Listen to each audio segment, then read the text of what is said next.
dan juga merupakan masyarakat dari negara Republik Indonesia yang Pemirsa, lagi-lagi masa aksi yang tergabung dalam Aliansi Elemen Sipil Menggugat atau AESM kembali berunjuk rasa di depan gedung Bea Cukai Langsa pada Selasa 25 Juli 2023 kemarin.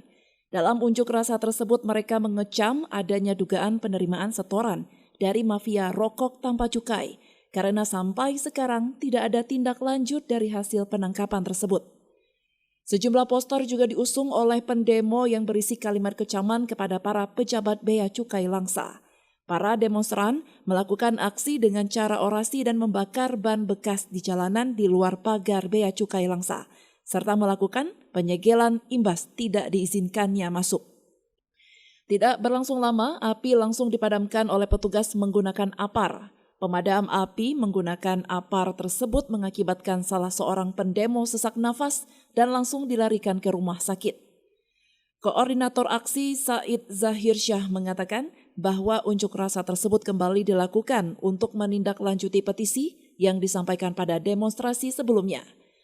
Dan pihaknya akan tetap bersikap tegas untuk mengungkap persoalan yang ada serta meningkatkan proses hukumnya hingga ke pengadilan.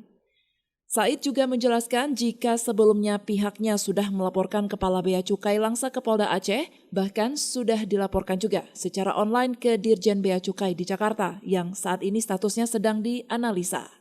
Yaitu kita butuh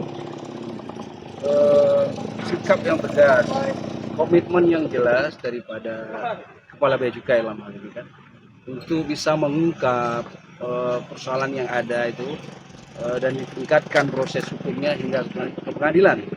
Karena kita tahu mereka tidak pernah berkoordinasi dalam hal ini dengan kejaksaan atau dengan kepolisian, bahkan bermuara kepada pengadilan belum pernah. Jadi sampai hari ini belum ada pihak yang bertanggung jawab dari Bea Cukai sendiri menyatakan bahwa mereka akan melakukan hal tersebut.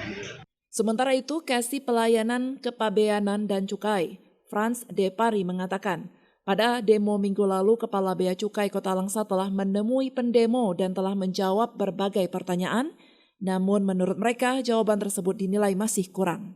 Terkait dengan jawaban yang sudah diminta oleh pihak pendemo, di demo sebelumnya kan kepala kantor kita sudah menemui. Nah, tapi apakah ternyata mungkin jawaban yang disampaikan pimpinan kami itu dirasa kurang oleh mereka. Nah, tapi saya tidak bisa menilai kurangnya di mana gitu. Tapi sudah pimpinan kami, setahu saya sudah mencoba menjawab pertanyaan mereka.